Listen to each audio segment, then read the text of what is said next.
dia! É a nossa aula de português, é a página 126. Vamos falar de numeral, né? Olha aí a família de Paulo. O pai de Paulo vai falar com a família, né? Aí nesse caso, turismo de negócios atrai 4 milhões de pessoas a São Paulo. Ele está lendo aí uma notícia, né? O horizonte tomado por prédios altos e cinza assusta, mas também atrai cerca de 4 milhões de turistas que vêm a São Paulo para visitar as feiras de negócios a cada ano. Esse grupo faz parte dos 11 milhões e 300 mil de turistas que visitaram a cidade em 2009, sendo que 1,6 milhão eram estrangeiros. São Paulo respondeu por cerca de 125 grandes feiras organizadas no país em 2009, de acordo com dados da SP Turis, Secretaria de Turismo da cidade de São Paulo. O turismo de negócio movimenta o setor de serviços como um todo. Hotelaria, transporte, restaurantes, lojas, cinemas e teatros recebem novos clientes.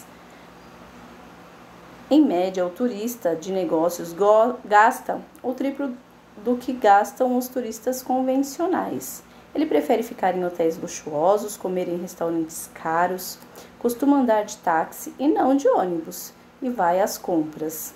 São mais de 50 diferentes atividades de serviços antes, durante e depois das feiras, dentro e fora dos pavilhões de exposições. Além das feiras, São Paulo também abriga grandes eventos como a Fórmula 1 e neste ano começa a sediar uma etapa da Fórmula Indy. Então as pessoas vêm, né, conhecer todo o nosso estado por conta das atividades que temos aqui, né, dos lugares, dos pontos turísticos.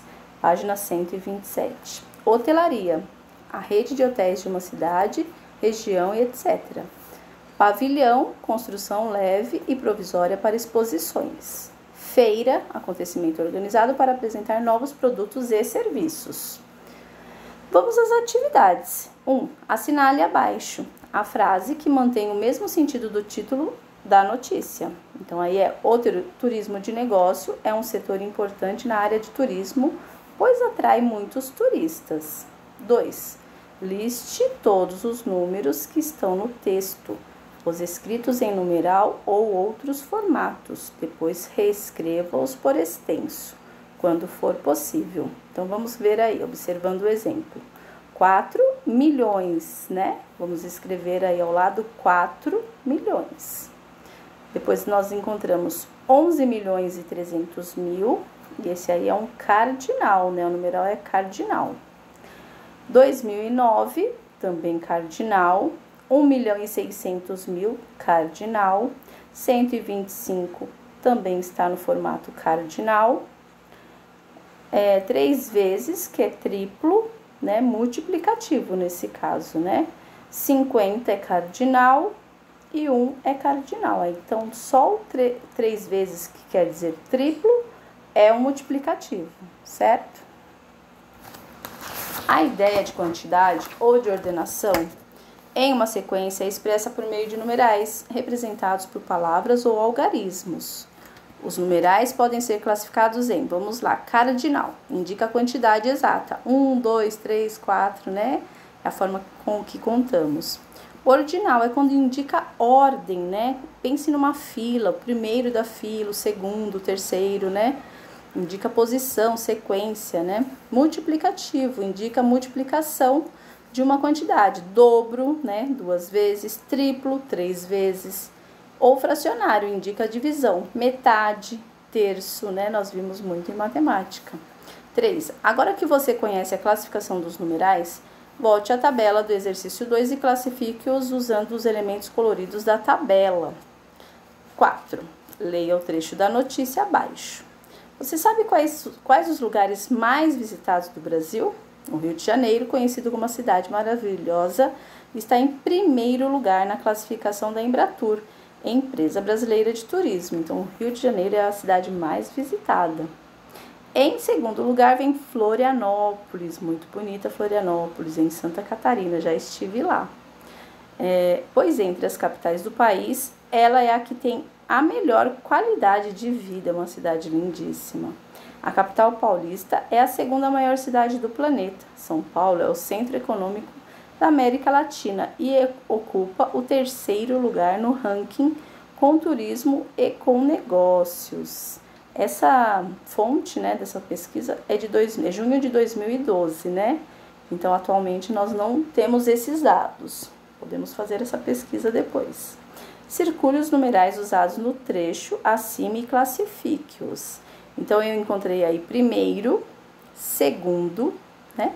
Segunda e terceiro. Então, circulamos esses nomes, esses numerais aí no texto e classificamos aqui embaixo. São ordinais, representam ordem, né? Sequência. Página 129. Leia o infográfico abaixo e em seguida responda as questões. Planejamento para 2010. Feira de Agronegócios de São Paulo. Um evento a cada 6 minutos. 500 mil empregos diretos e indiretos. 120 das 172 grandes feiras do Brasil. Uma feira de negócios a cada 3 dias. 3,8 milhões de visitantes e 32 mil empresas expositoras. Então, esse infográfico transmite a notícia mostrando figuras, né? Fica muito mais fácil de entender esses símbolos, fica bem bacana para a gente entender, né? Os dados. Letra A. O título do infográfico traz a palavra planejamento. Pensando nisso, responda: a notícia relata fatos que aconteceram ou que os organizadores esperam que aconteçam. Então, isso daí já aconteceu, são dados que já aconteceram. Notícias podem ser uma forma de divulgação? Sim, as notícias podem ser uma forma de divulgação realmente. B. Preencha os espaços com os números do infográfico, mantendo as informações corretas. Aí, olha, 3,8 milhões de pessoas visitarão as feiras que acontecerão em São Paulo em 2010. 32 mil empresas irão expor seus produtos e 120 feiras acontecerão em São Paulo. C. Compare os números da notícia com os dos infográfico e responda: eles são os mesmos? São quase os mesmos, né, gente? D. O infográfico nos ajuda a compreender melhor as informações que estão na notícia? Sim, foi o que eu disse no início. Por quê? Porque faz um resumo, né? E ainda coloca alguns desenhos, né? Alguns símbolos que facilitam muito a compreensão da informação. E por hoje é só, vamos falar depois de pronomes demonstrativos na nossa aula online. Fiquem com Deus e se cuidem.